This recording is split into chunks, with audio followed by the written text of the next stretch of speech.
Next up, we got the 07 John Anthony Cabernet Sauvignon. Boom, right there. Got a couple years on this wine, not too much, but We do. You know. We're on the tail end of the 07, releasing the 08 here in a month. nice. And what's going on with the juice in this bottle? Okay, so real quick background. I started farming for some other folks in the mid-90s with a little vineyard management business. Then started planting, leasing my own vineyards in the late 90s. Started making wine in 2003. And the first vineyards we started making wine from all came from little vineyards I planted in the Oak Knoll district. So we're here in Yountville. Oak Knoll is basically south of Yountville, north of Napa, and all of our vineyards are right on the western edge of the Oak Knoll district. So we back up to Mount Veeder. We're right at the base of the Mayacamas. One thing we find consistently, I found about 40 different locations throughout the valley. Wow. The west side of Napa Valley, which is the Mayacamas range, has more shales and clay soils.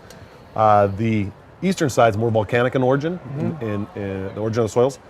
On the western side, you get a lot of very smooth, silky tannins, just naturally. The tannins that come off those vineyards, the flavor profiles are very silky by nature. That being said, we also make sure we spend time on the vines to ripen the seeds, ripen the skins, get the flavor developments we want, but a lot of it's just indicative of the soils. So 2003 was the first year we released our wines, and one of the trademarks of John Anthony wines are its the silkiness of the tannins. We can get the ripe flavors with the hang time we get in Oak Knoll district, but we can also still have the structure of the wine, given that we're lower valley. We can get the warmth throughout the course of the day's times. It's cool enough at night. We retain a lot of the acid, and I believe it's just the nature of the soils that give us a lot of those very smooth, integrated tannins. And when you smell and taste this wine, what are you pulling out of the glass? You know, my wife is always the one that gives the flavors. At the end of the day, whenever I taste the wine, there's something very almost emotional or visceral when you taste the wine. Either it puts a smile on your face or it's a question mark, right? And for me, one of the goals that we're always going for our red wines is nice, ripe, rich fruit flavors, smooth, integrated tannins, balance it with oak, have enough acidity and structure there that the wine will age. My wife is always the one that gets to pull out all the flavors. Okay. I'm sure that our blogger and Twitter companions will not be shy about contributing their own thoughts about the wine. Very delicious. What are you eating with this at home for dinner? What are your go-tos? Boy, everything. We're my wife and I are big filet eaters, and quite a bit. We probably drink more Sauvignon Blancs. Sauvignon Blanc's definitely our cocktail wine, and then with the Cabernet, boy, you name it. I'm usually the person on the grill that's responsible for putting the meats on, and then by the time the red wines come out, we usually across the board with John Anthony and a lot of our good friends as well. Today wouldn't be a half bad day to actually bust out the grill. That's so right. nice. That's I don't know right. where this weather came from, but I'm digging it. It's gorgeous. There we go. I see the mic is out. A pensive look. So we've got another question from My Vine Spot. He wants to know some unique characteristics of the Oak Knoll District AVA that influence the Cab Sauv versus higher elevations. Sure. So a couple things unique about Oak Knoll District. Oak Knoll District, again, basically is the area north of the town of Napa, south of the town of Yountville. So you've got, and then the soils vary quite a bit. On the western side of the Oak Knoll District, you've got a lot of the volcanic activity from the Vaca Mountain Range. In the middle, you have a lot of the loamy, rich, loamy soils, that like down where Trefethen is at. Just beautiful, rich soils.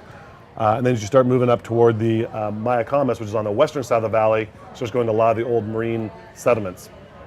And so the question specifically was, how does the Oak Knoll District compare to some of the higher elevations? Probably more narrow temperature band than the higher elevations. What I like about the Oak Knoll District is a couple things. One is warm enough that we can have no problem ripening our reds. You start going into the Carnaris, you get definitely more marine influence in Carnaris than you do in Oak Knoll District. There's a set of hills that separate the Oak Knoll District from the Carnaris area, and those set of hills will make anywhere from a 5 to 8 degree temperature differential. Wow. Over the course of a year, that's a lot of degree days. Second is it's cold enough at night that you retain a lot of that natural acidity.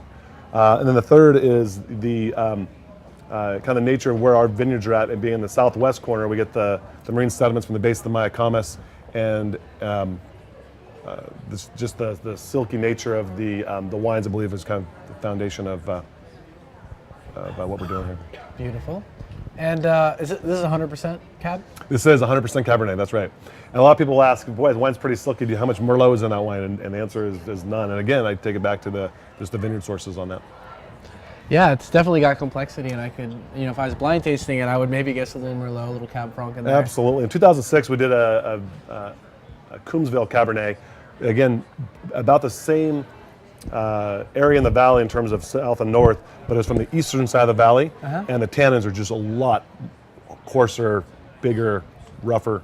And the question is, what we do with that in the winery, right? If you want to have coarse tannins, you can leave them in there. If you want to soften them up, then there's winemaking techniques that we can employ to soften them up. With our grapes as they come in, they tend to be naturally smoother and silkier to start off with, so we don't have to beat them up so much. Not so much meat tenderizing and hammer. Awesome. I see the mic is back out. Yeah, I just want to let you guys know that the bloggers are really just commenting on the wines more than asking questions. They're talking about a lot of dusty cocoa notes, great backbone, dusky dark fruit, restrained and elegant, really smooth on the palate, totally integrated, drinking well. I mean, just lots of compliments. Thank you so much for stopping by and taking some time to chat with us and all of our friends out there in the interwebs. I'm the Mutineer Alan Kropf here with all of the brilliant minds from Taste Live and CellarPass at V Marketplace in Yountville at the Napa Valley Film Festival. And I couldn't be more enthusiastic because we got more later on this afternoon from Copia in Napa. So stick around or tune in later and your karma will thank you.